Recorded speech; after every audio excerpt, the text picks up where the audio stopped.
அனைவருக்கும் வணக்கம். ஸோ நம்ம பார்த்தீங்க அப்படின்னா ஐஎன்எம்மில் ஒரு முக்கியமான ஒரு டேட்டா பற்றி நம்ம வந்து டிஸ்கஸ் பண்ண போகிறோம்.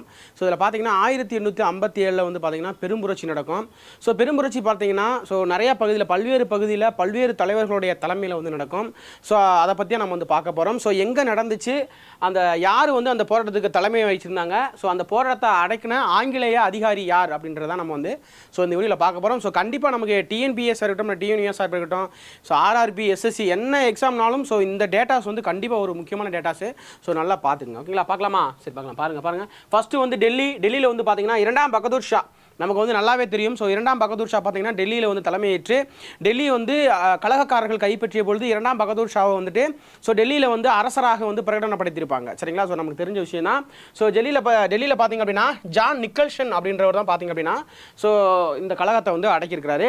அதுக்கடுத்து பார்த்தீங்கன்னா லக்னோ. சரிங்களா? லக்னோ பார்த்தீங்கன்னா பேகம் ஹச்ரஸ் மஹால். நமக்கு எப்படி ஞாபகம் வச்சுக்கலாம், பார்த்தீங்கன்னா மஹால் இருந்துச்சுன்னா நமக்கு நிறையா வாடகை வருமா, அதை வச்சு நம்ம என்ன செஞ்சுருக்கலாம், நமக்கு வந்து லக்கு தான் அப்படின்னு ஞாபகம் வச்சுக்கணும். மஹால் இருந்தால் நமக்கு வந்து லக்கு தான் அப்படின்னு ஞாபகம் வச்சுக்கணும். இதிலே பாருங்கள், லக்கு மஹால் லாரன்ஸ் லாலா அப்படின்னே முடியும். அதை வச்சு நீங்கள் வந்து ஈஸியாக வச்சுக்கலாம். லக்னோ தலைவர் யாருன்னு பார்த்தீங்கன்னா ஹஜ்ரத் மஹால்.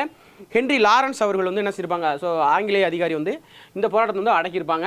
அதுக்கடுத்து பாருங்கள் கான்பூரை பொறுத்தளவுக்கு பார்த்தீங்கன்னா கான் நானா அப்படின்னு ஞாபகம் வச்சுக்கணும். சரிங்களா?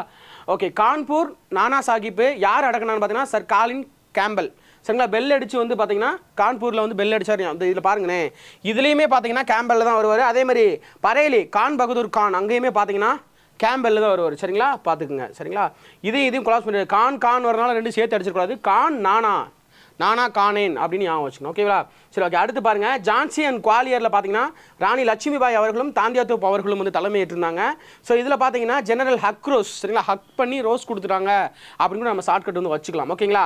அப்படி ஞாபகம் வச்சுக்கோங்க. அதுக்கடுத்து பார்த்தீங்கன்னா பரேலி பார்த்தாச்சு. அதுக்கடுத்து கடைசியாக பார்த்தீங்கன்னா பீகாரில் வந்து நடந்த போராட்டத்துக்கு தலைமை வகித்தவர் யாருன்னு பார்த்தீங்கன்னா கன்வர் சிங் அவர்கள் தான். சரிங்களா? உங்களுக்கான கேள்வி, பீகாரில் வந்து நடந்த போராட்டத்தை வந்து தலைவராக கன்வர் சிங் வந்து இருந்திருப்பாரு.